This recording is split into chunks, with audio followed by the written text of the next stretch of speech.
स्वागत है आप सभी का हमारे लाइव फोन इन कार्यक्रम हेलो किसान में। मैं हूं आपके साथ अदिति शर्मा। किसान भाइयों बहनों, हमारे इस कार्यक्रम में हम रोजाना लेकर आते हैं खेती किसानी से जुड़े कुछ महत्वपूर्ण विषय, जिसके संदर्भ में अगर आपके पास कोई सवाल होते हैं तो वो आप हमसे पूछ सकते हैं हमारे टोल फ्री नंबर पर कॉल करके।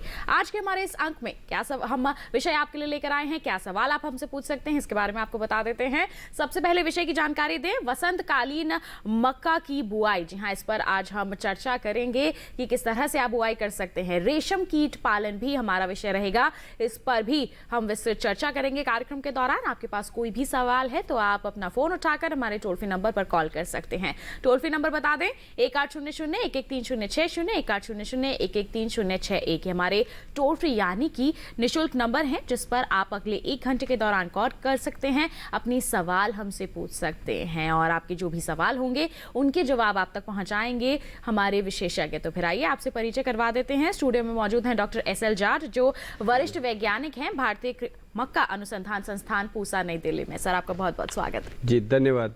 साथ ही साथ हमारे साथ लाइव इस वक्त जुड़ रहे हैं डॉक्टर हेम सिंह, जो एसोसिएट प्रोफेसर हैं कीट विज्ञान विभाग, SVP विश्वविद्यालय मेरठ में। डॉक्टर सिंह, आपका भी बहुत बहुत स्वागत है हमारे कार्यक्रम में। Thank you madam. तो बिल्कुल किसान भाइयों बहनों, जानकारी दे दी है आपको हमने कि बसंतकालीन मक्के की बुआई के बारे में आज हम आपको बताएंगे, साथ ही साथ रेशम कीट पालन पर भी जानकारियां हम आप तक पहुंचाएंगे। तो बस अपना फोन उठाइए, हमारे टोल फ्री नंबर पर आप कॉल करिए, हम आपके कॉल्स का यहाँ पर इंतजार कर रहे हैं। इसी के साथ साथ आइए हमारी चर्चा की हम यहाँ शुरुआत कर लेते हैं। डॉक्टर जाट हमारे साथ मौजूद हैं, मक्का के बारे में इनसे जानकारी ले लेते हैं। तो डॉक्टर जाट, मक्का की हम बात करें, बसंतकालीन मक्का की बात करें तो लगाने का उचित समय क्या रहता है? देखिए, अपने देश में अगर बात करें तो मक्का वैसे माना जाता है कि बारिश के मौसम की फसल थी। जो पहले ले लें अभी आज के 10 साल पहले भी तो 80 से ज़्यादा प्रतिशत भाग हमारा बारिश के मौसम में होता था। लेकिन बाद में क्या हुआ कि जैसे जैसे इसकी मांग बढ़ती गई, क्योंकि मैं बात करूं तो मक्का में जो मक्का है वो 60% से ज़्यादा आपकी दाने में प्रयोग होती है, जिसमें मुर्गी का दाना होता है, चाहे पशु का दाना हो गया, और 20% के आसपास दूसरे उद्योगों में होती है। तो 80% से ज़्यादा उद्योग में फसल में ये काम में आती है। तो खाद्यान्न फसल नहीं रह के अब ये औद्योगिक फसल बन गई। तो धीरे धीरे लोगों ने तो ये जो एक सीज़न है बसंतकालीन, जो आपकी 10 फरवरी से स्टार्ट होता है और आप लगभग 10 मार्च तक आप बो सकते हैं, 20 मार्च तक भी बो सकते हैं, ठीक है।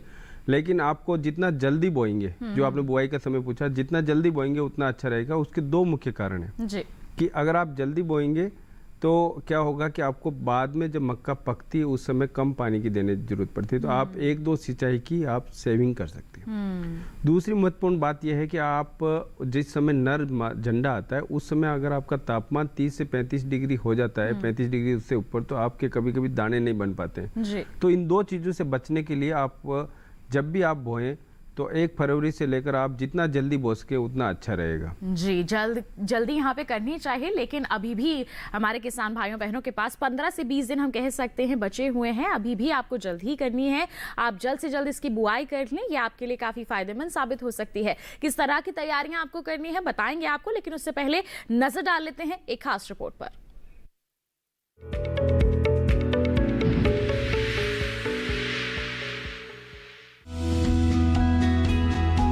भारत में मक्का मुख्यतः खरीफ, रबी और जायद ऋतुओं में उगाया जाता है।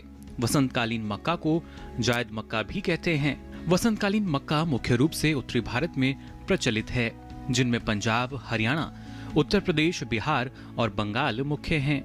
जायद ऋतु में कम समय में सबसे ज्यादा आमदनी देने वाली फसलों में मक्का एक मुख्य फसल है। इस ऋतु में ये मुख्य रूप से भुट्टे और हरे चारे के लिए उगाया जाता है, लेकिन शहरी क्षेत्रों में बेबी कॉर्न या स्वीट कॉर्न की खेती काफी प्रचलित हो रही है। वसंत ऋतु में आलू और सरसों की फसल के बाद दाने के लिए वसंतकालीन मक्का की खेती की जा सकती है। जायद मौसम में संकर और संकुल किस्मों के लिए बीज दर 18 से 20 किलोग्राम और 20 से 25 किलोग्राम प्रति हेक्टेयर पर्याप्त रहता है। किसान फसल में उर्वरकों का उपयोग मृदा परीक्षण के आधार पर करें। जिस मिट्टी में जिंक तत्व की कमी होती है वहां पर पत्ती की मध्य धारी के दोनों तरफ सफेद धारियां दिखाई पड़ती हैं। इस कमी को दूर करने के लिए 20 किलोग्राम जिंक सल्फेट प्रति हेक्टेयर की दर से अंतिम जुताई के साथ मिट्टी में मिला दें। वसंतकालीन मक्का की फसल में 5 से 6 सिंचाइयों की जरूरत होती है। 10 से 12 दिनों के अंतराल पर सिंचाई करते रहना चाहिए। जीरा निकालते समय खेत में पर्याप्त नमी रखें। मक्के की फसल में तना भेदक कीट और पत्ती लपेटक कीट लगने की आशंका रहती है। ऐसे में कीटों की रोकथाम के लिए कृषि विशेषज्ञों की सलाह से उचित उपाय करें।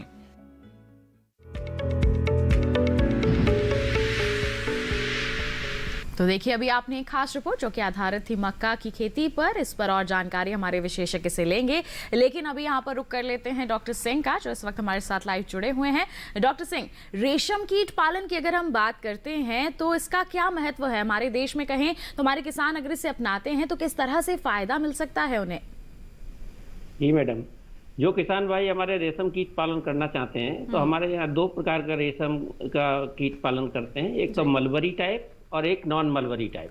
तो जो मलबरी टाइप कीट प्रोडक्शन है उसका हमारा जो लगभग है, हम उसका 2nd पोजीशन है, दूसरे नंबर पर आते हैं। 1st नंबर पर चाइना है जी। तो 2nd नंबर पर जब हम आते हैं तो इसमें जो मलबरी टाइप प्रोडक्शन हम करते हैं तो इसमें मलबरी जो प्लांट्स है, शहतूत के पौधे लगाने होंगे पहले किसान भाइयों को, और शहतूत के पौधे लगाने के बाद कीट पालन एक छोटे से कमरे में कर सकते हैं, एक हट बनाकर भी कर सकते हैं, झोपड़ी में कर सकते हैं। तो इसमें बहुत ज्यादा लागत की जरूरत नहीं है जी। तो ये जो इस समय का समय है, इस समय किसान भाई हमारे कटिंग लगा सकते हैं, जिससे कि आगे आने वाले समय में जुलाई के मंथ में वो प्लांटेशन कर सकें। और जब प्लांटेशन करेंगे तो 1 एकड़ से लगभग 2 साल बाद, 1 साल फर्स्ट ईयर में तो पौधे छोटे होते हैं और 2 साल के लगभग उन्हें बड़े होने में समय लगता है जी। 2 साल बाद पर्याप्त मात्रा में पत्तियां मिलती हैं तो वो पत्तियां 18 से 20 किलो पत्ती की जरूरत होती है 1 किलो हमें कोकून प्रोडक्शन के लिए। तो आज भी हमारे देश में लगभग 30 से 32 हजार टन के लगभग राख कोकून जो पैदा होता है, लेकिन फिर भी हमें अभी एक्सपोर्ट करना पड़ता है। अभी भी हमें और ज्यादा प्रोडक्शन की जरूरत है और इससे हम ज्यादा से ज्यादा लाभ कमा सकते हैं। हमारे किसान भाई थोड़े डायवर्सिटी पे ध्यान दें।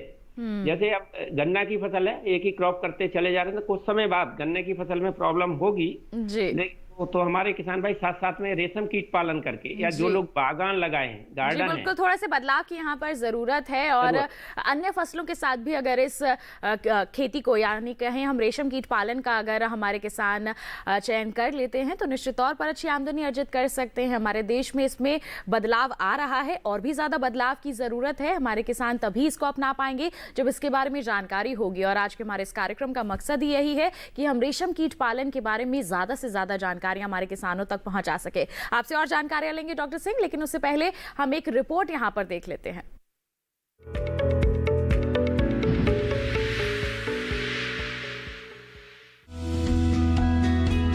हमारे यहाँ रेशम कीट पालन बड़े पैमाने पर किया जाता है। विशेषज्ञों के मार्गदर्शन में किए गए रेशम कीट पालन से किसानों को अच्छा खासा मुनाफा मिल जाता है। रेशम एक प्राकृतिक रेशा है। रेशम उत्पादन या इसकी खेती को सीरीकल्चर कहते हैं। रेशम कीट पालन को बढ़ावा देने के लिए सरकार की ओर से किसानों को भरपूर सहयोग दिया जा रहा है। रेशम उद्योग को बढ़ावा देने के लिए 1949 में रेशम बोर्ड की स्थापना की गई थी। रेशम कीट पालन एक कृषि पर आधारित कुटीर उद्योग है। ग्रामीण क्षेत्र में कम लागत में इस उद्योग में शीघ्र उत्पादन शुरू किया जा सकता है। कृषि कार्य और अन्य घरेलू कार्यों के साथ साथ इस उद्योग को अपनाया जा सकता है। उत्पादन की प्रक्रिया के अनुसार रेशम 2 प्रकार का होता है। पहला शहतूती रेशम यानी मलबरी सिल्क और दूसरा गैर शहतूती रेशम यानी नॉन मलबरी सिल्क।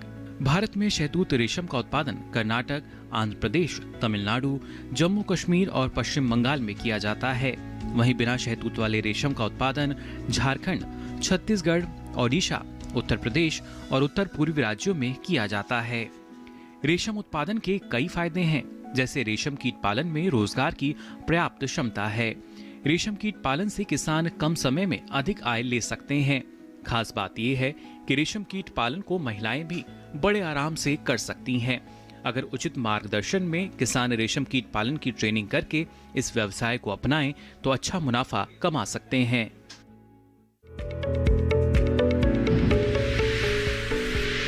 तो देख लिया अभी आपने एक खास रिपोर्ट रेशम कीट पालन पर आधारित, इस पर और जानकारियां आप तक पहुंचाएंगे, लेकिन एक बार फिर आपको याद दिला दें कि हम आपके कॉल्स का इंतजार कर रहे हैं। टीवी स्क्रीन पर इस वक्त फ्लैश किए जा रहे हैं नंबर 1800-113060, 1800-113061 नंबर है हमारे। आपको बस अपने फोन से ये डायल करने हैं, कोई भी पैसा नहीं लगेगा, निःशुल्क नंबर है, टोल फ्री नंबर है। आइए बढ़ लेते हैं आगे, डॉक्टर जाट का यहाँ पर रुक कर लेते हैं। आपने जिक्र किया कि 1 फरवरी से जो है मक्का की बुआई कर सकते हैं किसान, तो लाजमी है कि बहुत सारे किसान बुआई कर भी चुके होंगे। जो अभी करना चाह रहे हैं उनको किस तरह की तैयारियां करनी है जानेंगे उसके बारे में भी आपसे, लेकिन जो लगा चुके हैं उनके लिए आप यहाँ पर क्या सलाह देंगे, किस तरह के प्रबंधन कार्य करें? देखिए, जो किसान लगा चुके हैं, जिन्होंने 1 फरवरी के आसपास लगाई है, जिनका हम आलू का खेत यहाँ पर देख रहे हैं बदलाव हो रहा है यहाँ पर, जिसका आलू का खेत जल्दी खाली हो जाता है, वो किसानों ने लगा दिया है। और हमारे पास अभी भी काफ़ी किसानों के फ़ोन आते हैं, अभी भी आएंगे। तो जिन्होंने लगा दी है उनको ये है कि आपको क्योंकि इस समय थोड़ा टेम्परेचर ज़्यादा रहा फरवरी में, हर साल तो हम लगभग 20-25 दिन बाद पहली सिंचाई करते हैं। उसके अगर ज़रूरत पड़े, आपको लगे कि बिल्कुल सूखा रह गया है और हमारे पौधे सही से जम नहीं पाए, तो एक हल्की सिंचाई कर दें। सिंचाई हल्की करनी है, इसलिए हल्की करनी है कि आपका बीज उसके साथ बह नहीं जाए, या वो आपका मतलब एक्सपोज नहीं हो जाए। आपका जब मिट्टी के साथ होता है, मिट्टी ऊपर से चली जाती है तो आपका बीज ऊपर वो रह जाता है। तो आपको इस बात का इस मौसम में, इस बार क्योंकि फरवरी का तापमान अपने देश में मतलब काफ़ी ज़्यादा रहा है, बहुत ज़्यादा सामान्य से, तो आपको उस बात का ध्यान रखना है, हर बार की जैसे वो नहीं होगा। दूसरा एक ये है कि वैसे हमने नहीं देखा है कीड़ा, एक दूसरा कीड़ा है फाल आर्मी वर्म, जो हमारे मक्का में नया कीड़ा आया है। अगर उसकी जरूर पहचान करें, इसकी पहचान अगर आप पौधे के पास में जाएंगे, जो पत्तियां हैं उनके ऊपर सफ़ेद सफ़ेद थोड़ी थोड़ी खुरचन दिखाई देती होगी। अगर वो खुरचन है तो वो आ गया होगा, और उस कीड़े को मतलब आपको जरूर नियंत्रण करना है। उसके लिए आपको क्लोरेंट्रानिपोल है, इमिमेक्टिन बेंजोइट है, स्पिनोटेरम है, ये दवाइयां हैं। यही दवाइयां आपको यूज करनी है और केवल पौधे की गोब के अंदर डालना है। छोटा सा, बहुत छोटा पौधा होता है, जैसे 5-4-2 पत्ती होती है ना, उसके अंदर भी कभी कभी आ जाता है। तो शुरुआती दौर में ही ये जो कीड़ा है खतरा बन सकता है, वैसे हमने देखा नहीं है, क्योंकि हम लोग भी हमारे यहाँ पे अनुसंधान क्षेत्र पे है और कहीं से ऐसी न्यूज नहीं आई, लेकिन फिर भी आप बिल्कुल यहाँ पर जागरूक रहने की जरूरत है हमारे किसान भाइयों बहनों को कि आप निगरानी बनाए रखें। शुरुआती दौर में इस कीड़े का खतरा हो सकता है, प्रकोप आ सकता है, तो ऐसे में अगर आपको कभी भी प्रकोप नजर आता है तो आप सही समय पर उसका नियंत्रण कर लें, अन्यथा बढ़वार में काफी हद तक जो है बुरा प्रभाव यहाँ पर पड़ सकता है। तो बिल्कुल जो किसान लगा चुके हैं वो हल्की सिंचाई जरूर कर लें, क्योंकि तापमान में हम बढ़ोतरी देख रहे हैं, और साथ ही साथ कीड़े के लिए निगरानी निरंतर बनाए रखें अपने खेत में, ये बहुत जरूरी है। ये सलाह हमारे विशेषज्ञ द्वारा आपको दी जा रही है। इसी के साथ हम बढ़ लेते हैं आगे, यहाँ पर डॉक्टर सिंह का रुख कर लेते हैं। डॉक्टर सिंह, आपने बताया कि हमारे किसानों को रेशम कीट पालन अपनाने की जरूरत है, तो क्या इसके लिए कोई उपयुक्त क्षेत्र है या फिर देश भर में हमारे किसान इसे अपना सकते हैं? मैडम, अभी तो हमारे जो पूरे सभी स्टेटों में, 1-2 स्टेट को छोड़कर सभी जितने भी राज्य हैं, सभी जगह किया जा सकता है जी। और इसका सबसे बड़ा वो है कि जब हमारा जो तापमान है वो 20 से 25 डिग्री टेम्परेचर होना चाहिए तापमान, और जो ह्यूमिडिटी है वो 60 से 70% ह्यूमिडिटी होती है, तो कहीं भी हम कीट पालन कर सकते हैं। और जो किसान भाई हमारे कीट पालन करना चाहते हैं या जो नया स्टार्ट करना चाहते हैं, तो पहले वो मलबरी का गार्डन लगाएं, शहतूत का एक बाग लगाना होगा। हाँ। और उसके बाद जो किसान भाई पहले से कर रहे हैं, तो उनके लिए जो चाकी कीट पालन, इस समय जो अंडे हैं वो सेंट्रल सिल्क बोर्ड के बहुत सारे ऑफिसेज हैं जो डिफरेंट क्षेत्र में है, तो वहां से कलेक्ट करके रेशम कीट पालन स्टार्ट कर सकते हैं। और जो जैसे हमारा J&K है, जम्मू कश्मीर है, या जो ठंडे प्रदेश हैं, जो हिली रीजन है, जी जी, वहाँ पूरे साल करते हैं। कर्नाटका है, वहाँ भी आपका 6 से 7 फसल लेते हैं, और इसका हम मैनेजमेंट करने के बाद 6-7-8 फसल ले सकते हैं आसानी से। इसमें कोई हमें प्रॉब्लम नहीं है, क्योंकि बस इसमें यही है कि तापमान हमारा 25 से 30 डिग्री होना चाहिए जी। और सबसे बड़ी बात यह है कि ये केवल 1 महीने के अंदर हमारा जो अंडर को हम हैचिंग से लेके, जहाँ से कीड़ा निकलता है, उससे लेके कोकून बनने तक 1 महीने के अंदर हम फसल को पूरा मार्केट में भेज सकते हैं। इतनी जल्दी एग्रीकल्चर में कोई दूसरी क्रॉप नहीं है कि 1 महीने के अंदर हार्वेस्ट होके 1 महीने के अंदर हम यहाँ पर फसल की बिकवाली कर दें और आमदनी भी यहाँ पर अर्जित कर सके। तो बिल्कुल देखिए, काफी फायदे का सौदा साबित हो सकता है आपके लिए। आप शुरुआत कर सकते हैं। आपको ट्रेनिंग वगैरह कहाँ से लेनी है इसके बारे में बताएंगे, लेकिन एक कॉलर यहाँ पर जुड़ गए हैं, उनका सवाल शामिल कर लेते हैं कार्यक्रम में। हरियाणा के पलवल से इस वक्त दिगंबर जी हमारे साथ फोन लाइन पर है। हेलो हेलो, नमस्कार, स्वागत आपका कार्यक्रम में। क्या सवाल है आपका?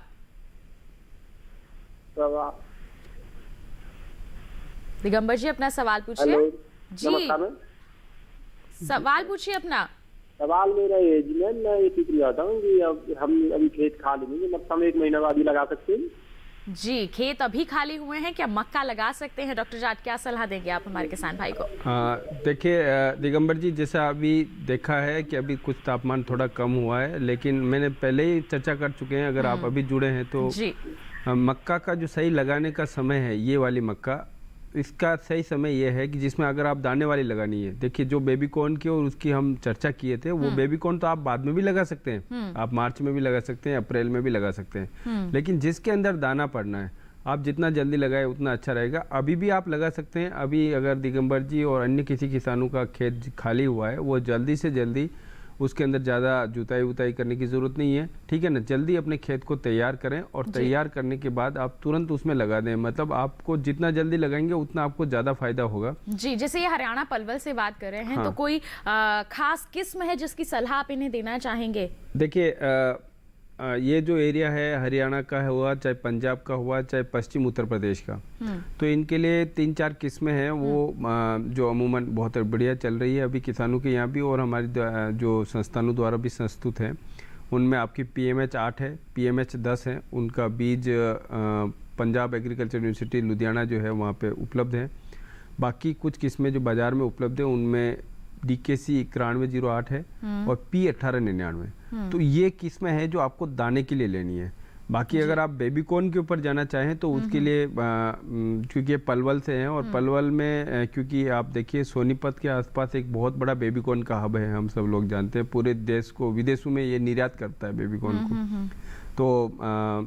तो ये जो पलवल से किसान भाई बोल रहे थे, वो किसान भाई बेबी कॉर्न की तरफ भी जा सकते हैं जी। और उससे अच्छी आमदनी कमाएंगे, क्योंकि इनकी तरफ जो होता है पशुपालन बहुत अच्छा है।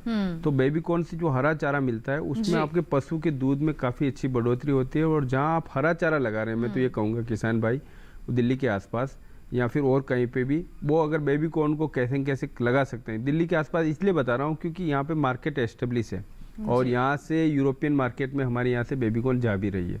तो इस चक्कर में अगर आप वो लगाएंगे तो आपका आसानी से मार्केट बन जाएगा। और बाकी किसान भी जो अगर चारे के लिए लगा रहे हैं मक्का, तो या कोई दूसरी फसल लगा रही है, ज्वार लगा रहे हैं, वो मक्का लगाएंगे, उसके साथ बेबी कॉर्न भी मिल जाएगी आपको, साथ में आपको हरा चारा मिलेगा जो बहुत पौष्टिक होगा। जी बिल्कुल। तो देखिए आपके लिए बहुत ही महत्वपूर्ण सलाह हमारे विशेषज्ञ ने दी है। दाने के लिए आप मक्का की बुआई कर सकते हैं, लेकिन अगर आप बेबी कॉर्न के लिए करेंगे आप, तो ये आपके लिए फायदेमंद रहेगा। आपको अपने पशुओं के लिए भी चारा उपलब्ध हो जाएगा और साथ ही साथ आपके क्षेत्र के आसपास बाजार इसका बहुत अच्छा है, जिससे अच्छी आमदनी भी आपको अर्जित हो सकती है। तो बिल्कुल हमेशा से हमारे जो विशेषज्ञ हैं यही सलाह देते हैं कि बाजार को ध्यान में रखते हुए आप अगर फसलों का चयन करेंगे, अपने क्षेत्र के अनुसार उसका चयन करेंगे, तो आपके लिए ये काफी फायदा साबित हो सकता है, आपको दोहरा फायदा भी पहुंचा सकता है। बिल्कुल इसी महत्वपूर्ण जानकारी के साथ हम रुक रहे हैं यहाँ पर एक छोटे से ब्रेक के लिए। आप कहीं मत जाइए, हम जल्द ही हाजिर होंगे। बने रहिए दूरदर्शन किसान पर और देखते रहिए हमारा लाइव फोन इन कार्यक्रम हेलो किसान।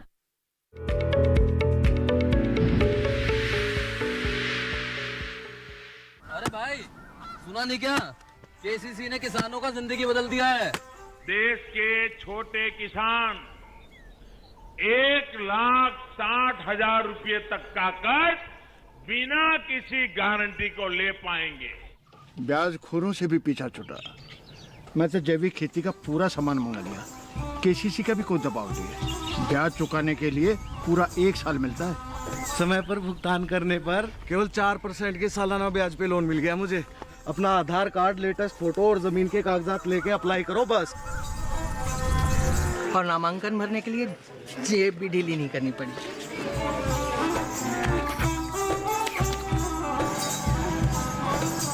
चाचा, उधार चुकाने के 24 घंटे के बाद उतने ही पैसे वापस निकाल सकते हैं। KCC ने किसानों की जिंदगी वाकई बदल दी है। तो आप भी किसान क्रेडिट कार्ड अपनाएं और सहजता से ऋण पाएं। ब्रेक के बाद फिर से स्वागत आप सभी का हमारे लाइव फोन इन कार्यक्रम हेलो किसान में। आज हम बात कर रहे हैं वसंतकालीन मक्का की बुआई के बारे में और साथ ही साथ रेशम कीट पालन के बारे में। आपके पास कोई भी सवाल है तो जल्दी से अपना फोन उठाइए, आप हमारे टोल फ्री नंबर पर कॉल कर सकते हैं, अपने सवाल हमसे पूछ सकते हैं। और इस वक्त हमारे साथ हमारे विशेषज्ञ हैं जो आपके सवालों के जवाब आप तक जरूर पहुंचाएंगे। आइए हमारी चर्चा को हम आगे बढ़ाते हैं, रुक कर लेते हैं डॉक्टर सिंह का। डॉक्टर सिंह, बताया आपने कि कहीं भी हमारे जो किसान हैं रेशम कीट पालन कर सकते हैं, लेकिन उससे पहले जानकारियां लेना यहाँ पर बहुत जरूरी हो जाता है। तो ट्रेनिंग यानी कि प्रशिक्षण को लेकर आप क्या सलाह देंगे? जी मैडम, जो बहुत सारे जो इंस्टीट्यूट हैं रेशम सेंटर, जो केंद्रीय रेशम बोर्ड है, सेंटर सिल्क बोर्ड, वहाँ के बहुत सारे इंस्टीट्यूट हैं जो ट्रेनिंग प्रोग्राम आपका कराते हैं टाइम टू टाइम। और वो ट्रेनिंग प्रोग्राम में किसान भाइयों को ऐसा बहुत टेक्निकल कुछ नहीं है जो नहीं कर सकते, वो आसानी से कर सकते हैं। और इसमें यह है कि जो घर के महिलाएं हैं वो भी आसानी से, और बच्चे भी इसमें काम कर सकते हैं, क्योंकि केवल जो शहतूत की पत्तियां तोड़ना है और उन्हें पत्तियों को तोड़ने के बाद हमें कीटों को उन्हें चॉप करके और कीटों को देना है। तो उसमें यह होता है कि जो कीट हैं वो कीट आसानी से पाल सकते हैं, आप आराम से कर सकते हैं। और इसकी जो कुछ वैरायटी है वो मैं बता देता हूँ कि हमारे जो किसान भाई करना चाहते हैं। तो शहतूत की वैरायटी एक तो K2 है, कनवा 2 के नाम से आती है, एक S146 है, एक TR10 है, V1 है, S36 है। ये वैरायटी जो इम्प्रूव्ड वैरायटी हैं जिनसे हमें अच्छी पत्तियों का उत्पादन मिलता है। शहतूत की बहुत सारी पत्तियां मिलती हैं और पत्तियों का जब उत्पादन हमें अच्छा मिलता है तो हमारा जो रेशम कीट पालन कर हम जो कोकून का प्रोडक्शन भी हम ज़्यादा कर सकते हैं। तो जो किसान भाई हमारे इस समय कीट पालन कर रहे हैं तो वो सबसे पहले हमारा जो रियरिंग रूम है, जो कीट पालन गृह है, वो और उसमें होने वाले जो इक्विपमेंट जो प्रयोग किए जाते हैं उनको डिसइंफेक्ट करने। तो 4% फॉर्मल्डिहाइड से कर सकते हैं या ब्लीचिंग पाउडर लेके और 2% घोल बना के उससे कर सकते हैं। और जो कीट पालन गृह की चारों तरफ है जरा चूना डाल के और फर्श की से सफाई कर दे और फॉर्मल्डिहाइड 4% का सॉल्यूशन बना के उस कीट पालन में स्प्रे करने के बाद उसको 24 घंटे के लिए बंद कर दें। और बंद करने के बाद फिर उसे खोलें और उसे करीब 2 दिन हवा लगने दें। फिर जो चाकी कीट पालन हमने किया है, जो छोटे छोटे कीट हैं हमारे, फिर हम उसको कॉमर्शियल कीट पालन की तरफ हम उसको ले जाते हैं। और फिर उसमें हम कीट पालन करने के बाद 100 DFL, लगभग 100 DFL हम 1 एकड़, यदि हमारा रेशम का बागान 1 एकड़ का है तो 100 DFL जो है वो एग्स की रियरिंग कर सकते हैं। इससे लगभग हमें 70 से 80 किलोग्राम कोकून मिलेगा। वाइवोल्टान यदि हम रियर करते हैं तो उसकी जो रेशम की क्वालिटी है वो बहुत अच्छी रहती है और उसको कोकून का कलर सफेद रहता है और जिसका मार्केट प्राइस भी किसान भाइयों को अच्छा मिलता है जी। और जो मल्टी वोल्टाइन रेस है इसमें, तो उसमें जो कोकून का कलर है वो येलो कलर का होता है, पीले रंग का होता है जी। और उसकी जो क्वालिटी है जो रेशम की है वो क्वालिटी इंफीरियर रहती है और इसका मार्केट प्राइस भी लो रहता है। जी बिल्कुल। तो हमें सफेद यहाँ पर कोकून लेना है जिसका बाजार जो है हम कह सकते हैं बाजार मूल्य जो है वो काफी अच्छा होता है पीले वाले कोकून के मुकाबले। बिल्कुल। और आपसे इसके बारे में जानकारी लेंगे, लेकिन एक कॉलर यहाँ पर जुड़ गए हैं डॉक्टर सिंह, उनका सवाल हम शामिल कर लेते हैं। महाराष्ट्र के औरंगाबाद से हमें कॉल किया है बिलाल शेख जी ने। हेलो हेलो, नमस्कार, स्वागत आपका कार्यक्रम में। क्या सवाल है आपका? मैडम नमस्ते जी, मैं महाराष्ट्र से बोल रहा हूँ, बिलाल शेख जी। हेलो जी, अपना सवाल पूछिए। मेरा सवाल है मैडम के महाराष्ट्र के अंदर रेशम की खेती करना है मुझे, तो क्या महाराष्ट्र में कर सकते क्या वो खेती? जी डॉक्टर सिंह, क्या कहेंगे हमारे कॉलर को आप? महाराष्ट्र में आराम से कर सकते हैं आप, नियर बाई प्लेस में आपके की जा सकती है, कोई प्रॉब्लम्स नहीं है। क्योंकि वहाँ का टेम्परेचर जो, बस हमें 2 चीज़ों का ध्यान रखना है। एक तो हमारा जो तापमान है वो 20 से 25 डिग्री होना चाहिए और शहतूत के पौधे वहाँ आराम से लगाए जा सकते हो। जो ज़मीन है जो जिसमें हम उसकी खेती करना चाहते हैं तो उसमें हम शहतूत के पौधे यदि उगा सकते हैं तो आराम से खेती कर सकते हैं। उसका सही समय है कि इस समय आप अपना थोड़ा मई जून में गड्ढों की खुदाई कर लें और जुलाई में जब बरसात स्टार्ट होती है तो शहतूत के पौधों को लगा दें। तो इससे आपका जो होगा कि गड्ढे में जो कीट हैं, कुछ बीमारियां हैं, उसमें गड्ढे को भरने से उसके आधा पार्ट मिट्टी का और आधा पार्ट गोबर की खाद दोनों मिला के उस गड्ढे को भर दें और थोड़ा सा उसमें इंसेक्टिसाइड भी डाल दें, क्योंकि कीड़े जरूर जमीन में रहते हैं, जिससे कि जब पौधा हम लगाएंगे तो उसकी वृद्धि बहुत अच्छी होगी और वो 1 साल में ही हमें बहुत सारा जो है पत्तियां मिलेंगी। दूसरे साल में रियरिंग को अच्छे प्रकार से कर सकते हैं क्योंकि काफी पौधा बड़ा हो जाता है। और इसका जो डिस्टेंस है, 2 तरह की इसमें प्लांटेशन करते हैं जो किसान भाई हमारे करना चाहते हैं। एक तो हमारा ट्री ट्रैप, यानी बाग लगा देते हैं तो उसमें 4 बाई 4 मीटर पे हम डिस्टेंस पे लगाते हैं। और यदि हम एक बुशिज टाइप कल्टीवेशन होता है, तो जो बुशिज टाइप कल्टीवेशन है उसमें हम 90 सेंटीमीटर के डिस्टेंस पे प्लांटेशन को लगाते हैं। जो पौधे से पौधे की दूरी है वो 90 सेंटीमीटर रखते हैं, कभी कभी हम 1 मीटर भी रख सकते हैं। और उसका जो लाइन टू लाइन डिस्टेंस है वो 2 मीटर रखते हैं, जिससे कि यदि हमारे पास ट्रैक्टर की फैसिलिटी है तो उसकी जुताई करने में, या जो हमारा जो उसमें होगा, तो ट्रैक्टर से भी हम जुताई करके उसको क्लीन कर सकें। जी बिल्कुल। तो आगे किस तरह की प्रक्रिया अपनानी है जानेंगे आपसे डॉक्टर सिंह। एक कॉलर जुड़ गए हैं यहाँ पर, हम उनका सवाल यहाँ पर शामिल कर लेते हैं। मध्य प्रदेश के जैतपुर से इस वक्त भगवान दास जी हमारे साथ फोन लाइन पर हैं। हेलो हेलो हेलो हेलो, भगवान दास जी आप तक हमारी आवाज पहुंच रही है? हेलो, लगता है उनसे संपर्क यहाँ पर नहीं हो पा रहा है। कोई बात नहीं, आप दोबारा से कोशिश कीजिए। जैसे ही आपका कॉल यहाँ पर कनेक्ट होगा हम आपका सवाल सुनेंगे और उसका जवाब हमारे विशेषज्ञ आप तक जरूर पहुंचाएंगे। लेकिन एक बात का जरूर ध्यान रखिए कि जब भी आप हमें कॉल कर रहे हैं तो नेटवर्क एरिया में आकर कॉल करिए, तभी तो हम आपका सवाल यहाँ पर सुन पाएंगे। और जब भी कॉल करते हैं तो टीवी की आवाज कम कर दिया करिए, ये भी बहुत जरूरी है हम तक आपका सवाल साफ तौर पर पहुंच पाए, इसके लिए। आइए इसके साथ हम बढ़ लेते हैं आगे और यहाँ पर डॉक्टर जाट का रुख कर लेते हैं। डॉक्टर जाट, बता दिया आपने कि जो हमारे किसान लगा चुके हैं उन्हें किस तरह की सावधानियां बरतनी है। जो लगाना चाहते हैं किस्मों के बारे में आपने बताया, खेत की तैयारी वगैरह किस तरह से करें हमारे किसान? देखिए, मैं जो चर्चा कर रहा था कि अभी जो खेत की तैयारी है, क्योंकि इसमें समय आपको काफी महत्वपूर्ण है। जो समय जितना आपको दे पाता है उतनी बाकी चीज आपको नहीं दे पाती है। तो जो आलू का जो खेत होता है उस खेत में पहले से ही आप देखिए, आलू की जब फसल ली जाती है वो खेत बहुत ही फर्टाइल होता है, मतलब जिसमें उर्वरक क्षमता, उर्वरक भी अच्छा डालते हैं किसान, और उसमें मक्का आपको कम मेहनत से अच्छी हो जाती है। इसलिए लोग इसके मक्का की तरफ शिफ्ट हुए हैं और 30 से 35 क्विंटल के आसपास 1 एकड़ के अंदर अमूमन किसान लेता है, जो कि बहुत अच्छी उपज है। वो इसी वजह से कि आप टाइम पे लगाता है, जैसे टाइम आपका बीतते जाएगा ऐसे नहीं होगा। तो आपको जी डॉक्टर जाट, माफ कीजिएगा आपको यहाँ पर रोक रही हूँ। एक कॉलर जुड़ गए हैं, उनका सवाल यहाँ पर शामिल कर लेते हैं, फिर आपसे हम जानकारी आगे भी लेंगे। इस वक्त हरियाणा के सोनीपत से अशोक जी हमारे साथ फोन लाइन पर हैं, जान लेते हैं क्या है उनका सवाल। हेलो, नमस्कार जी। नमस्कार, स्वागत आपका कार्यक्रम में। क्या सवाल है आपका? मैडम जी, हम बेबी की खेती करते हैं 7-8 सालों से, लेकिन 2-3 सालों से एक कीड़ा आया हुआ है इसमें, फॉल आर्मी वर्म चीज। तो ये किसी भी दवाई का छिड़काव करते हैं तो ये बिल्कुल नहीं मरता मैडम, और गर्मी में तो बहुत ज्यादा लगता है। जी क्या कहेंगे? बिल्कुल अशोक जी, आपकी बात से मैं सहमत हूँ। आपके ये 2019-18 के अंदर ये कीड़ा खरीफ के मौसम में हमारे देश में कर्नाटक में रिपोर्ट हुआ। उससे पहले ये अमेरिका में रहता था, ठीक है ना। 2014 तक ये कीड़ा पूरा अमेरिका में रहा और फिर 14 के बाद ये अफ्रीका में रिपोर्ट हुआ, 16 में, फिर हमारे देश में 2018 में रिपोर्ट हुआ। अभी पूरे विश्व में ये कीड़ा फैला हुआ है। तो जो भी मक्का का उत्पादन होना है, क्योंकि मैं इसीलिए बता रहा हूँ कि लोग ये देखेंगे कि ये थोड़े दिन के लिए आया फिर चला जाएगा, ऐसे रहेगा, वैसा नहीं है।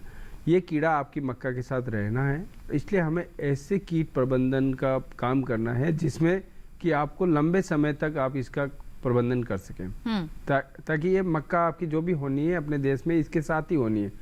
और जो 2 साल के शुरुआत के 2 साल होते हैं, क्योंकि ये कीड़ा, ये सोनीपत जो एरिया है यहाँ पे आपका 2019 के अंदर रिपोर्ट हुआ, 19 और 20। अब अगले साल से ये थोड़ा कम हो जाएगा, जहाँ पे प्राकृतिक शत्रु की मात्रा बढ़ेगी जी, जिसमें किलोनिस है, एक काले रंग का छोटा सा कीड़ा होता है, और ऐसे आपकी बर हो गई। तो ये इनकी मात्रा जितनी बढ़ेगी उतना अच्छा रहेगा। तो आप जितना कीटनाशक के बारे में बात कर रहे हैं, वो कीटनाशक से वो कीड़ा जाने वाला नहीं है। ये आपका कीड़ा जो जाएगा इन सब प्राकृतिक शत्रु की वजह से जाएगा, और ये हमेशा पूरे देश में हम लोगों ने देखा है। तो अब जो कीटनाशक दवाइयां हैं जो भी छिड़कनी है, पहले जो छिड़कते थे हम, जैसे कि पत्तियों के ऊपर ऐसे छिड़क देते थे जी, उससे तो आपका ये कीड़ा कंट्रोल में आना ही नहीं है, क्योंकि ये कीड़ा आपका रात में मक्का की गोब के अंदर रहता है, जो ऊपर बीच का जो पोर्शन होता है उसके अंदर रहता है।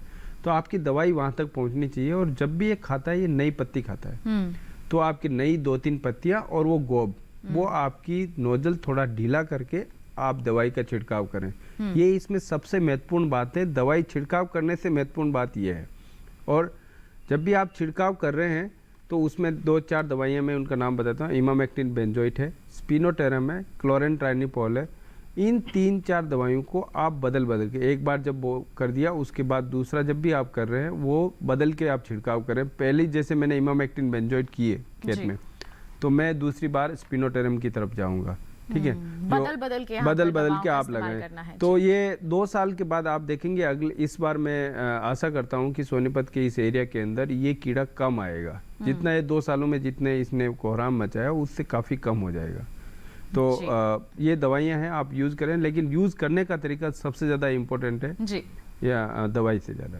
जी बिल्कुल, एक बार और दोहरा दें कि किस तरह से इस्तेमाल करना है कि हमारे किसान बिल्कुल ध्यान में रखते हुए ही यहाँ पर जो पौधे का सेंट्रल पॉट होता है उसे पोटा भी कहते हैं, जिसके अंदर मक्के की नई पत्ती निकलती है। उस पत्ती के, उस पौधे के ऊपर आप नोजल थोड़ा आगे से ढीला करें और उसको गीला करना है। आपका उद्देश्य ये है कि वहाँ की 2-3 पत्तियां जो नई निकलती है उनको गीला करना है, उसके ऊपर डालना है।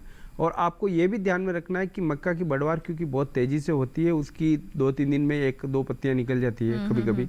तो आपको जो नई पत्ती पे हमेशा देखना है कि वापस कीड़ा आया कि नहीं आया। नीचे वाली पत्तियां तो आपकी छिद्री रहेगी, तो आपको केवल नई पत्ती के ऊपर ध्यान देना है और उस पर ध्यान देना है पौधे के बीच वाले भाग के ऊपर, तभी ये कीड़ा आप मैनेज कर सकते हैं। अदरवाइज आप देखेंगे पत्तियों के तो छिद्री आपके हमेशा ही रहेगी, आप हमेशा उसमें आप डालते रहें कि आप अपने प्राकृतिक शत्रु जो इस कीट के हैं उनको आप मार रहे हैं। जी बिल्कुल, तो देखिए आप इस तरह से प्रबंधन करेंगे तो इस कीट से आप निश्चित तौर पर हम कह सकते हैं कि निजात पा सकेंगे और आपकी जो फसल है उसकी अच्छी गुणवत्ता बरकरार रहेगी, अच्छी पैदावार भी आप ले सकेंगे। और जैसे हमारे विशेषज्ञ कह रहे हैं कि 2 साल तक ज़्यादा प्रकोप रहता है, लेकिन उसके पश्चात इसमें कमी आ जाती है। तो हम उम्मीद यही करते हैं कि आगे चलकर ये जो कीट है ये आपकी फसल को ज़्यादा प्रभावित ना करे और आप सही तरीके से प्रबंधन कर लेंगे तो निश्चित तौर पर अच्छा उत्पादन आप हासिल कर पाएंगे। बिल्कुल ऐसी जानकारियां और भी आप तक पहुंचाएंगे, विशेषज्ञ से जानेंगे तैयारियों के बारे में। लेकिन एक छोटे से ब्रेक के बाद कहीं मत जाइए, देखते रहिए हमारा लाइव फोन इन कार्यक्रम हेलो किसान और बने रहिए दूरदर्शन किसान पर।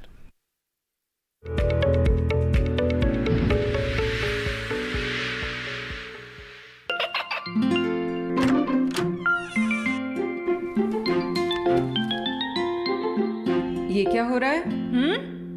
काशवी, इतने कम मार्क्स? काशू बेटा पढ़ा करो, पढ़ोगी नहीं तो आगे कैसे बढ़ोगी? मम्मा मैं भी तो आपसे यही कहना चाहती हूँ, पढ़ा करो। आप पढ़ोगे नहीं तो आगे कैसे बढ़ोगे? मतलब? वो देखो, सिर्फ बैक पर छपा ऑर्गेनिक नहीं, ऑर्गेनिक का निशान पहचानिए। पीजीएस ऑर्गेनिक का ये लोगो उन किसानों की पहचान है जो आज भी परंपरागत विधि से रसायन मुक्त खेती कर आपके लिए शुद्ध फसल उपजा रहे हैं। अब समझे मम्मा, अगर मैं प्योर ऑर्गेनिक फूड नहीं खाऊंगी तो अच्छे मार्क्स कहाँ से लाऊंगी? अच्छा बच्चों, जैविक खेती की इस मुहिम को आगे बढ़ाइए, शुद्ध ऑर्गेनिक अपनाइए।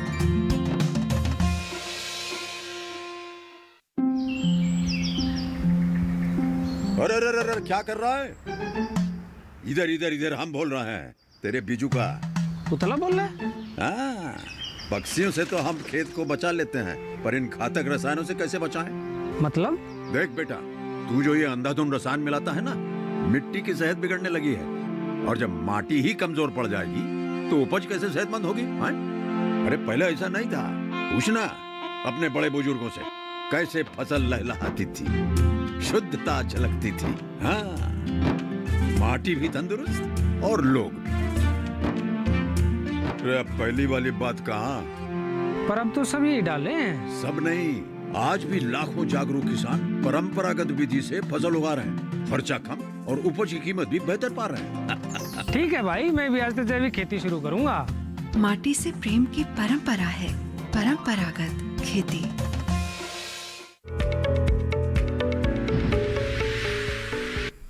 ब्रेक के बाद आप सभी का फिर से स्वागत हमारे लाइव फोन इन कार्यक्रम हेलो किसान में। आज हम चर्चा कर रहे हैं बसंतकालीन मक्के की बुआई और रेशम कीट पालन पर। आपके पास कोई भी सवाल है तो जल्दी से अपना फोन उठाइए, आप हमारे टोल फ्री नंबर पर कॉल कर सकते हैं। आपके सवाल सुनकर हमारे विशेषज्ञ आप तक उनके जवाब जरूर पहुंचाएंगे, लेकिन आप नेटवर्क एरिया में आकर ही हमें कॉल कीजिएगा, तभी हम साफ तौर पर आपका सवाल यहाँ पर सुन पाएंगे। आइए हमारी चर्चा को आगे बढ़ाते हैं। डॉक्टर जाट जानकारी दे रहे थे तैयारियों की, खेत की तैयारी कैसे करनी है जिससे आप मक्का सही तरीके से लगा सके। उसके पश्चात हम बात करेंगे रेशम कीट पालन के बारे में। तो डॉक्टर जाट बताएं। देखिए, जो मैं बात कर रहा था कि आपको कम समय रहता है तो आपको ज़्यादा जुताई नहीं करनी है। जैसे आलू का खेत होता है तो आलू के खेत में आप सीधा पाठा लगा के भी इसकी बुआई कर सकते हैं। और सबसे अच्छा ये रहेगा कि आप पानी पलेवा करके 1-2 जुताई करके और उसके अंदर समतल जमीन पे आप लाइनों में 60 सेंटीमीटर या 50 से 70 सेंटीमीटर के बीच में जो भी आपके यहाँ लाइनें बनती है उस पर आप 20 से 25 सेंटीमीटर के बीच में बीज बोना है, क्योंकि इसका बीज बहुत महंगा होता है। एक बात और बहुत महत्वपूर्ण है, तो बीज की बुआई को लेकर अगर आपके एरिया में मैंने हम लोगों के भी पता है कि इस एरिया के अंदर एक न्यूमेटिक प्लांटर करके आता है। वो न्यूमेटिक प्लांटर के 2 फायदे हैं। एक तो आपकी बीज की बचत होती है और जितनी आपकी बीज की बचत होती है 400-500 रुपए किलो के आसपास भी बीज का भाव है, तो 500 रुपए में वो आपका 1 किला बोआई कर देगा और साथ में आपको 1 किला बीज भी बच जाएगा। दूसरी इसमें ये होता है कि जो वो मशीन है वो आपकी बुआई जो करती है उसकी गहराई सेम रहती है ना। जैसे 4 सेंटीमीटर पे बो रहा है तो वो 4 सेंटीमीटर बोता है, इसकी गहराई 4 से 5 सेंटीमीटर होती है और बीज को ढकती भी अच्छे से। तो उस मशीन के काफी फायदे हैं। अगर जिनको भी इसकी उपलब्धता है, न्यूमेटिक प्लांटर के नाम से है, और उस मशीन से आप बुआई करें तो आपकी मक्का एक साथ जमेगी। और दूसरा ये है कि जब आपकी पहली जब इसकी सिंचाई आप करें वो आपकी 20 से 25 दिन बाद या 1 महीने बाद करें। आपको ज़्यादा जल्दी करने की जरूरत नहीं है, लेकिन ये जरूर देखना है कि जैसे मैंने बात की थी कि फरवरी का मौसम है, इस बार तापमान तो तापमान को ध्यान में रखते हुए यहाँ पर सिंचाई का कार्य जरूर करना है। बिल्कुल, इसके साथ बढ़ लेते हैं आगे। कॉलर यहाँ पर जुड़ गए हमारे साथ, उनका सवाल क्या है हम जान लेते हैं। हेलो हेलो जी, नमस्कार, स्वागत आपका कार्यक्रम में। रामदर जी, आप अपना सवाल पूछें। क्या सवाल है आपका? हमारा सवाल ये है कि मक्के का बीज जो है अच्छा, हाँ, मक्के के बीज के संबंध में कि अच्छा बीज हमें मिले। तो रामदर जी, आपको बीज जो है अच्छा बीज उपलब्ध कराने के संबंध में कहाँ से मिलेगा? ये आपको किस मौसम के लिए चाहिए? रबी के लिए चाहिए, इस मौसम के लिए चाहिए? रामदत्त जी, हाँ, आपको जो बीज है इस मौसम के लिए चाहिए या रबी के लिए पूछ रहे हैं, या आपको खरीफ के लिए बोना है? मतलब बारिश में? इसी समय जो है गेहूं कट जाएगा, गेहूं के बाद देखिए, गेहूं की कटाई के बाद, क्योंकि आप काफी लेट हो जाएंगे, उसके बाद जो भी आपको लगानी है वो केवल बेबी कॉर्न है या फिर आपको चारे वाली लगानी है, क्योंकि उस समय अगर आपका तापमान रहेगा बहुत ज्यादा और आपके दाना अच्छा बनेगा नहीं, ठीक है ना। तो आपको या फिर हरे भुट्टे के लिए आप लोग लगा सकते हैं। दाने के लिए कभी भी किसान भाई गेहूं की कटाई के बाद मक्का नहीं लगाएं, उसमें आपको लाभप्रदता काफ़ी कम रहती है। इससे अच्छा है कि आप गेहूं की कटाई के बाद मूंग लगाएं। मूंग की किस्में जैसे पूसा विशाल है और SML 668 है और ऐसी किस्में हैं, उनको आप लगाएं तो ये किस्में आपको अच्छा फायदा देगी मक्का की बजाय। वैसे मक्का की चर्चा है, लेकिन मैं अल्टरनेट प्रोवाइड बताऊंगा कि भाई लोग मूंग की तरफ जाएं, वो आपको अच्छा फायदा दे सकते हैं। 60 से 65 दिन की फसल होती है वो। जी बिल्कुल। तो रामदत्त जी, आप गेहूं की कटाई के पश्चात मूंग का अगर चयन करेंगे तो ये आपके लिए काफी मुनाफे का सौदा साबित हो सकता है।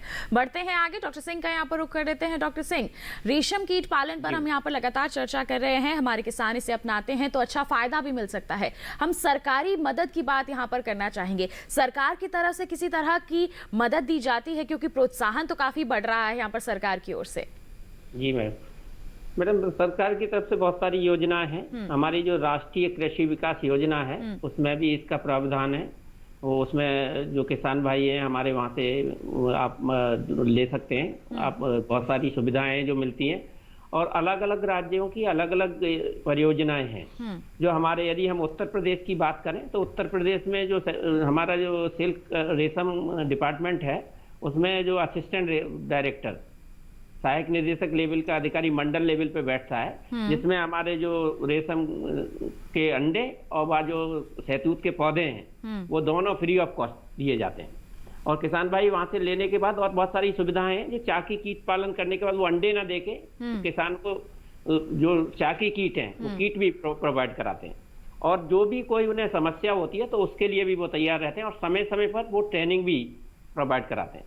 जैसे जो स्टेट सेरिकल्चर फार्म है वहाँ रियरिंग का काम जब चलता है, रेशम कीट पालन का काम चलता है, तो जो किसान भाई हमारे इसमें इंटरेस्टेड हैं, जो करना चाहते हैं रेशम कीट पालन, वो जाके वहाँ ट्रेनिंग भी ले सकते हैं और देख भी सकते हैं कि कैसे कैसे हम इसे क्या कर सकते हैं और जी, जो कैसे पूरी कैसे प्रक्रिया कीट पालन है उसकी बारे में जानकारी वहां से हासिल कर सकते हैं। वो प्रैक्टिकली देखेंगे तो और अच्छे से सीख सकते हैं।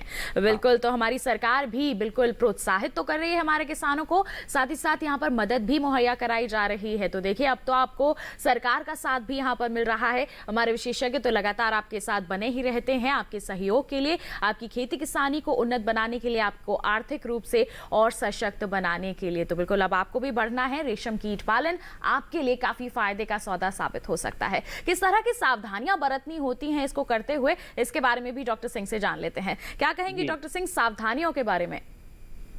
इसमें मैडम ये कीटों में रोग और कीट का भी प्रकोप बहुत सारा होता है और इसमें बीमारियां बहुत ज्यादा लगती हैं। हमारे जो बहुत सारे जो बायो एजेंट जो हमारे दूसरे कीटों को मारने के काम आते हैं, वो इसमें जो मलबरी का जो हम शहतूत का पौधे के से जो रेशम कीट पालन कर रहे हैं, उसमें यदि उनका अटैक हो जाए तो वहाँ हमारे लिए हार्मफुल होते हैं। जैसे बवेरिया बैसियाना, वो बहुत सारे कीटों को मारती है, लेकिन जब हम बवेरिया बैसियाना का अटैक इसके लार्वल स्टेज पे हो जाता है तो फिर ये होता है कि जो लार्वी हैं, इसके जो कीट हैं, वो पूरी तरह से मर जाते हैं। इसी तरह से हमारा बीटी है, बैसिलस thuringiensis बैक्टीरिया है, जो हमारा अभी बात चल रही थी मक्का में कि उसके लिए हम बीटी भी यूज कर सकते हैं और बहुत सारा ट्राइकोकार्ड्स भी यूज कर सकते हैं। ट्राइकोडर्मा जो स्पीसीज है उसका आता है, तो वो हमारे इसके रेशम कीट पालन के लिए हार्मफुल है।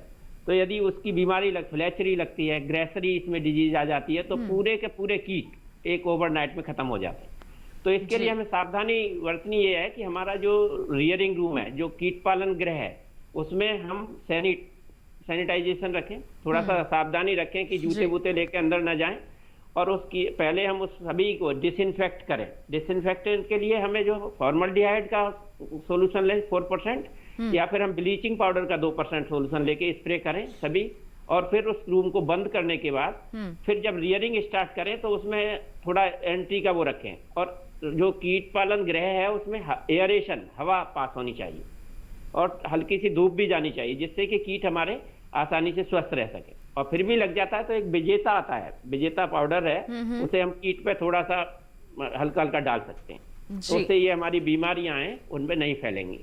और जो आसपास की नालियां हैं उसमें हम थोड़ा सा वो है जो आपका चूना डालें, और जब जो कीट हमारे मर जाते हैं या बीमारी जब हमारे कीटों में लग जाती है तो उनको निकाल के हाथ से ऐसे ना फेंकें, उसको एक बाल्टी लें, उसमें थोड़ा सा ब्लीचिंग पाउडर ले लें, और जो मरे हुए कीट हैं उन्हें ब्लीचिंग पाउडर में बाल्टी में इकट्ठा करें।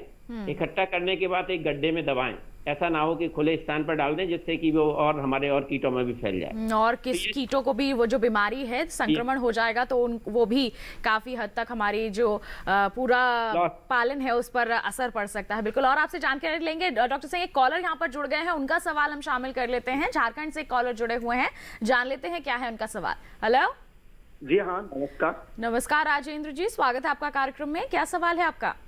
हाँ मैडम, जो हम लोग लाह की खेती करते हैं उसमें कुसमी जो है बीज डालते हैं, मगर उसमें कीटाणु कुछ दिन जीवित रहता है, उसके बाद कुछ मर जाता है। जी डॉक्टर सिंह, क्या कहेंगे इस पर आप? जरा क्वेश्चन दोबारा से बताएं, हमारे किसान भाई हम समझ नहीं पाए। जी अपना सवाल जो है दोहरा दे राजेंद्र जी। राजेंद्र जी हाँ जी हाँ मैडम, नमस्कार जी, अपना सवाल एक बार फिर पूछें। हाँ मैडम, उसमें हम लोग बैर का पेड़ में कुसमी बीज डालते हैं, तो उसमें जो कीटाणु लाह की जो कीट है वो मर जाता है, जो कीड़े हैं वो मर जाते हैं। हाँ हाँ जी हाँ, ठीक है, ठीक है, बहुत अच्छा सवाल है। उनका पोषण क्या देंगे? दो ही बीमारियां बहुत ज्यादा लगती हैं। किस तरह का पोषण हो जो वो जीवित रहें? हाँ, ऐसा है ना, यदि किसान भाई हमारे इसे जब भी पालना शुरू करें कीट पालन में, तो उसमें जो क्रैक्स एंड क्रेविसेस हैं, यदि उसमें उसका इन्फेक्शन, आप जानते ही हैं कि वायरस, बैक्टीरिया और फंजाई, ये जो है जहाँ भी थोड़ा सा स्पेस मिलता है और नमी बनी रहती है तो उसमें ये उस जगह सरवाइव करते रहते हैं, और जैसे ही इन्हें रेशम कीट के जो लार्वी मिलते हैं ये वहाँ ट्रांसफर हो जाते हैं और तुरंत इन्फेक्शन फैलाते हैं, और इन्फेक्शन फैलाते हैं तो यूजिंग होती है। इन केस ऑफ बीटी के केस में यूजिंग होती है, लार्वा खाना बंद कर देता है, उसका कलर पीले कलर का हो जाता है, साइज उसकी छोटी रह जाती है, बढ़ता नहीं है, और फाइनली वो मर जाता है। और कभी कभी उसकी जो स्किन है वो रप्चर्ड हो जाती है, स्किन फटनी शुरू हो जाती है और उससे यूजिंग निकलना, ब्लड उसका जो व्हाइट कलर का पदार्थ है वो निकलना शुरू हो जाता है। तो ऐसी स्थिति में हमारे जो किसान भाई हैं उसको पालन करने से पहले, कीट पालन प्रारंभ करने से पहले पूरे जो रेशम कीट पालन गृह है और उसमें जो उपयोग होने वाले उपकरण हैं उसको डिसइंफेक्ट करें, फॉर्मल्डिहाइड का सोल्यूशन लेके पूरा यदि चाहें तो उस पर स्प्रे करके और उसे छोड़ दें और उसे धूप में सुखा दें 24 घंटे के लिए। 2 दिन सुखाने के बाद फिर उसे यूज करें। और जो पूरा जहां भी क्रैक्स एंड क्रेविसेस हैं, जहां लगे आपको कि यहाँ इन्फेक्शन हो सकता है, वहां ब्लीचिंग पाउडर का 2% का घोल बना के अच्छी तरह से स्प्रे कर दें। तो जब इन्फेक्शन होगा ही नहीं, एक बार आने के बाद तो उसे मैनेजमेंट करना बहुत मुश्किल है, लेकिन पहले यदि आप पहले ही यहाँ पर सावधानियां जरूर बरत लें जी। तो यदि पहले से ये मैनेजमेंट करेंगे तो उनका इस तरह का कोई भी वो नहीं होगा, कीट आप स्वस्थ रहेंगे और उन्हें अच्छा सा कोकून का प्रोडक्शन मिलेगा। जी बिल्कुल, तो पहले ही आपको यहाँ पर सतर्क रहना है, सावधानियां बरतनी है ताकि आगे चलकर किसी भी तरह की कोई समस्या ऐसी आपको देखने को ना मिले। बिल्कुल, इसी के लिए अभी हम रुक रहे हैं एक छोटे से ब्रेक के लिए। आप कहीं मत जाइए, हम जल्द ही लौट रहे हैं। बने रहिए दूरदर्शन किसान पर और देखते रहिए हमारा लाइव फोन इन कार्यक्रम हेलो किसान।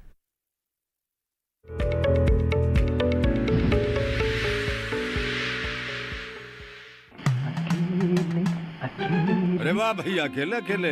अरे तू भी ले, पर खाएगा कैसे? मैं ऑर्गेनिक खेती की बात कर रहा रे बेटे। अकेले अकेले खेती कब तक करेगा? मतलब गांव में 20-25 किसानों का समूह बना के पंजीकरण करवा ले, फिर सरकारी ट्रेनिंग भी मिलेगी और मुफ्त जैविक बीज खाद भी। फिर पीजीएस ऑर्गेनिक की सरकारी मोहर के साथ तेरी उपज आकर्षक पैक में पहुंचेगी बड़े बाजार तक। अच्छा? हाँ। अरे भाई कहाँ चल दिया? सबको साथ लाने, आमदनी बढ़ाने। तो किसान भाई समझ गए ना? साथ मिलकर ऑर्गेनिक खेती कीजिए, अपनी परंपरा को आगे बढ़ाइए, ज्यादा मुनाफा कमाइए। माटी से प्रेम की परंपरा है परंपरागत खेती।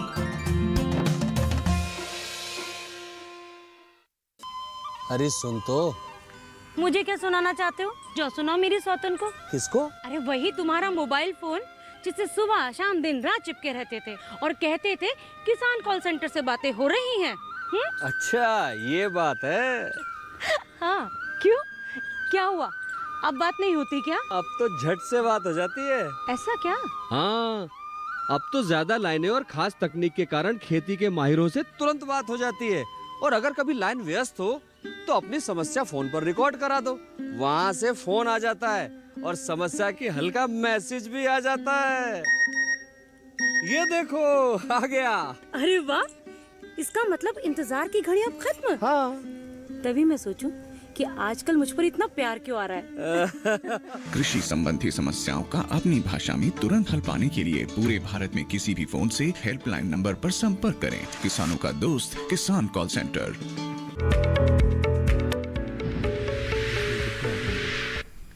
ब्रेक के बाद आप सभी का फिर से स्वागत हमारे लाइव फोन इन कार्यक्रम हेलो किसान में। आज हम चर्चा कर रहे हैं बसंतकालीन मक्के की बुआई के बारे में और साथ ही साथ रेशम कीट पालन पर। आपके पास कोई सवाल है तो जल्दी से अपना फोन उठाइए क्योंकि अब समय काफी कम रह गया है। बता दें कॉलर हमारे साथ यहाँ पर जुड़े हुए हैं राजस्थान के श्री गंगानगर से हमें कॉल किया है सोहन लाल जी ने। आइए जान लेते हैं क्या है उनका सवाल। हेलो हेलो हेलो सोहन जी, क्या आपको हमारी आवाज मिल रही है? हाँ सर, रेशम कीटें है ना वो खत्म हो रही है, मर रही है, इनके बारे में जानना। आप अपना सवाल दोहरा दें। हाँ जी, एक बार फिर पूछें अपना सवाल।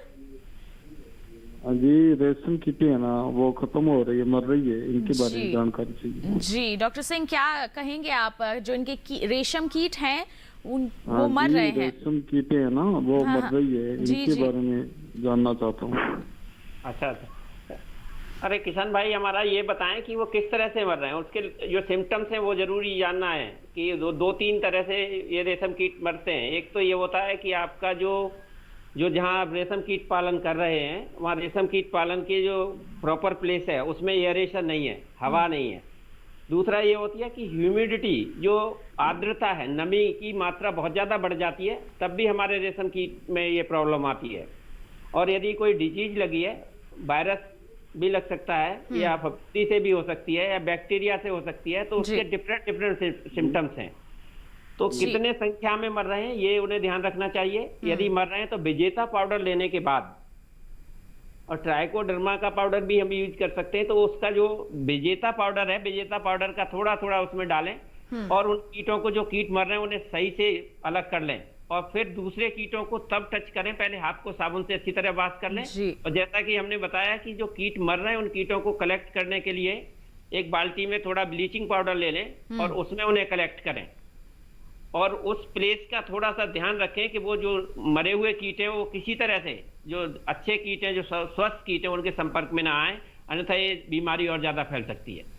और जो आसपास का एरिया है रियरिंग हाउस का, उसमें हमारे किसान भाई थोड़ा सा चूना डालने के बाद साफ सफाई का प्रॉपर ध्यान रखें। जैसे यदि आप बाहर से आते हैं या जो हम रेशम कीट पालन के लिए पत्तियां देते हैं शहतूत की, वो पत्तियों का भी ध्यान रखें कि ऐसा ना हो कि पत्तियों में नमी बहुत ज्यादा हो। कभी कभी किसान भाई हमारे ये करते हैं कि पत्तियों पे नमी या ज्यादा समय के लिए सुरक्षित बनाने के लिए पानी डाल देते हैं। तो जो पानी की मात्रा डाली है वो बहुत कम होनी चाहिए, ये ना हो कि बहुत ज्यादा। ऐसा करें कि एक जो टाट का बोरी का कट्टा होता है, उस बोरे से उसे भिगोने के बाद पानी से निकाल दें और उससे ढक दें, तो पत्तियां बहुत लंबे समय तक जो भोजन है कीटों का वो सुरक्षित बना रहता है। तो ये 2-3-4 बात ध्यान रखनी है। एक तो नमी बहुत ज्यादा हो तब भी नहीं, ये बीमारियां बहुत ज्यादा फैलती हैं। और जो तापमान है, तापमान भी बहुत ज्यादा कम तो नहीं है वहाँ, ये देखना पड़ेगा। तो ये तीनों चीजें देख लें और उसमें जो कीट हैं, जो मरे हुए कीट हैं, उन्हें जितना जल्दी हो सके स्वस्थ कीटों से अलग कर दें, अन्यथा वो बीमारी और ज्यादा फैल सकती है। जी बिल्कुल। तो आपको क्या करना है सोहन जी, हमारे विशेषज्ञ ने आपको बता दिया है क्या कारण हो सकता है, किस तरह से आपको देखभाल करनी है, इसके बारे में आपको जानकारी दे दी गई है। आप इसके अनुसार ही प्रबंधन कार्य कर सकते हैं। बढ़ते हैं आगे, डॉक्टर जाट का यहाँ पर रुक करना चाहूंगी। डॉक्टर जाट, बुआई का तरीका तो आपने बता दिया, उसके पश्चात किस तरह की प्रक्रिया हमारे किसानों को अपनाने की जरूरत होगी आगे? जी, ऐसा है कि जैसे बुआई करते हैं वैसे तो इस मौसम के अंदर खरपतवार कम आते हैं जी। लेकिन बुआई के तुरंत बाद आप जो एट्राजिन नामक रसायन है उसका 400 ग्राम 1 एकड़ में 1 एकड़ में 400 ग्राम उसका जो पैकेट आता है उसको आप 200 लीटर पानी में डालकर एक परत बना दें, उसकी छिड़काव कर दें ताकि आपके यहाँ खरपतवार नहीं आएंगे 20-25 दिन तक। और उसके बाद दूसरा ये जो मैंने आपको बताया था कि जो एक कीट है फॉल आर्मी वर्म, क्योंकि लास्ट ईयर बसंत ऋतु के अंदर इस क्षेत्र में आया था, तो ये मैंने जैसा बताया कि 2 साल तक रहता है ये, तो आप जरूर इसको नोटिस करें। और अगर आपने अच्छी किस्में उगाई, एक साथ उगा है, तो जो जितनी मैंने किस्मों के नाम बताए, जैसे PMH 8 है, PMH 10 है, डिक्रिसी 08, इनमें बढ़वार बड़ी तेजी से होती है और ये कीड़ा 15 दिन तक लगभग एक पौधे के ऊपर रहता है। इससे बाद में उसका जीवन चक्र आप समझिए कि खत्म हो जाता है, वो कोकून बन जाता है। तो आपको उस समय तक आपको शुरू के जो आपके बिल्कुल सफ़ेद आपके अंदर खुरचन हो रही है अगर आपके मक्का के पौधे पे, आपको पास में जाके देखना है, तब आपको इसके लिए आपको छिड़काव की आवश्यकता पड़ सकती है। वो छिड़काव आपको 25 दिन से पहले ही एक ज़रूरत पड़ेगी। उसके बाद अगर आप करते हैं, नहीं करते तो भी मक्का के अंदर जो दाने वाली है उसमें फ़र्क नहीं पड़ता। बेबी कॉर्न में जरूर देखा गया है कि इसमें फ़र्क पड़ता है। तो बेबी कॉर्न में जैसा डॉक्टर साहब बता रहे थे कि BT सॉल्यूशन है आपका, और क्योंकि इसमें लगभग 50 दिन का आपको अंतराल भी रखना होता है कि उसको बाद में कोई यूज़ करने वाला उसमें असर रहता है। तो एक स्पिनोटेरम है, ये सैप इंसेक्टिसाइड है, उसका प्रयोग करें। दूसरा आपको जो BT सॉल्यूशन है अजारडेक्टिन का जो 1500 ppm का जो सॉल्यूशन है उसका आप यूज़ करें। इसके साथ ही आप ब्यूवेरिया बासियाना है, इसका भी अच्छा असर देखा गया है, इसको भी आप गोब में डाल सकते हैं। तो ऐसी चीज़ों का यूज़ करके उस कीड़ों को कंट्रोल में करें। दवाइयाँ कम से कम यूज़ करें। और हमारा ये अनुभव है कि जो दाने वाली मक्का है उसमें आपको लगेगा कि हाँ ये कुछ कर रहा है, लेकिन क्या है कि इसकी बढ़वार इतनी तेज़ी से होती है कि आपको और कोई ज़्यादा नुकसान नहीं होता है जी। तो ये इन बातों का आपको जरूर ध्यान रखना है जी। तो ये कुछ महत्वपूर्ण बातें हैं जिनको आपको ध्यान में रखना है जब आप मक्का की बुआई कर लेते हैं। उसके पश्चात आइए इसके साथ बढ़ लेते हैं, डॉक्टर सिंह का यहाँ पर रुक कर लेते हैं। अंतिम प्रतिक्रिया आपकी जानना चाहेंगे, टिप्पणी लेना चाहेंगे आपसे रेशम कीट पालन पर। डॉक्टर सिंह, क्या हमारे किसानों को सलाह देंगे, किस तरह से हमारे किसान इसे अपने लिए फायदे का सौदा बना सकते हैं? जी मैडम, जो हमारे किसान भाई हैं यदि खेती के साथ साथ रेशम कीट पालन भी करेंगे तो उन्हें इससे कुछ अतिरिक्त आय होगी, जिससे कि उनकी जो रहन सहन का स्तर भी बढ़ेगा और जो आजकल हमारा एक प्रोग्राम चल रहा है कि how to double the income of farmer, किसान की आय को दोगुना कैसे किया जाए। तो किसान भाई जिन लोगों के पास जमीन है या जो जैसे गार्डन्स हैं तो उसके किनारे पे शहतूत के पौधे लगाने के बाद खेती के साथ साथ यदि रेशम कीट पालन करेंगे तो वो हमारे अच्छी आमदनी कमा सकते हैं। और 1 एकड़ से लगभग एक फसल से 60 से 70 किलोग्राम और 80 किलोग्राम तक कोकून मिलता है और 5 से 6 फसल लेते हैं तो इस तरह से हमारा करीब 3 क्विंटल और 4 क्विंटल तक हमें कोकून मिल जाता है, जिसका जो मार्केट में रेट है यदि भाई बोल्टन की हम बात करें तो 500 से 700 रुपए पर केजी के हिसाब से बिकता है। तो एक अच्छी आमदनी हो सकती है। अच्छी पैदावार करने के बाद हमारा जो हमारे देश में भी कंट्रीब्यूशन कर सकते हैं, क्योंकि जो हमें जो इंपोर्ट करना पड़ता है जी उसमें कमी आएगी। तो हमारा जो पैसा इंपोर्ट में जाएगा वो बचेगा और हमारा जो एक्सपोर्ट भी कर सकते हैं यदि हमारा प्रोडक्शन और ज्यादा बढ़ जाता है। जी, और विदेशी मुद्रा भी अर्जित कर सकते हैं। बिल्कुल, तो ये हमारे लिए काफी फायदेमंद साबित हो सकता है। डॉक्टर सिंह, हमारे साथ जुड़ने के लिए, इतनी महत्वपूर्ण जानकारियां हमारे दर्शकों तक पहुंचाने के लिए आपका बहुत बहुत धन्यवाद। और साथ ही साथ डॉक्टर एस एल जाट का भी यहाँ पर धन्यवाद देना चाहेंगे। मक्का की खेती से जुड़ी जानकारियां आपने दर्शकों तक पहुंचाई हैं, बहुत बहुत धन्यवाद आपका भी। धन्यवाद सभी का हमारे साथ जुड़ने के लिए। जी बिल्कुल, तो किसान भाइयों बहनों, आज तो आपने जान लिया मक्के की बुआई के बारे में और रेशम कीट पालन के बारे में। अगले कार्यक्रम में क्या विषय हम आपके लिए लेकर आने वाले हैं बता देते हैं आपको। हमारे अगले कार्यक्रम का जो विषय है वो रहेगा पॉली हाउस में सब्जियों की खेती, इस पर हम चर्चा करेंगे। और बता दें साथ ही हम जानकारी देंगे आपको समन्वित खेती के तरीकों के बारे में। तो ये हमारे अगले कार्यक्रम के विषय रहने वाले हैं। आपके पास कोई भी सवाल है पहले ही आप हम तक पहुंचा सकते हैं, मेल कर सकते हैं hellokisan2015@gmail.com हमारी ईमेल आईडी है। आप फेसबुक के जरिए जुड़िए हमारे साथ। फेसबुक पर जाइए, हिंदी में टाइप कीजिए हेलो किसान और वहां पर अपने सवाल आप पोस्ट कर सकते हैं। साथ ही साथ डीडी किसान कॉल सेंटर नंबर भी है एक जरिया 1800-113-060। सोमवार से शनिवार सुबह 6 बजे से रात के 10 बजे तक आप इस पर कॉल कर सकते हैं, अपने सवाल रिकॉर्ड करवा सकते हैं जिन्हें हम कार्यक्रम में जरूर शामिल करेंगे। तो बस किसान भाइयों बहनों, आज के लिए इतना ही। अगले अंक में मुलाकात करेंगे आपसे, तब तक के लिए दीजिए इजाजत। आप बने रहिए दूरदर्शन किसान पर। नमस्कार।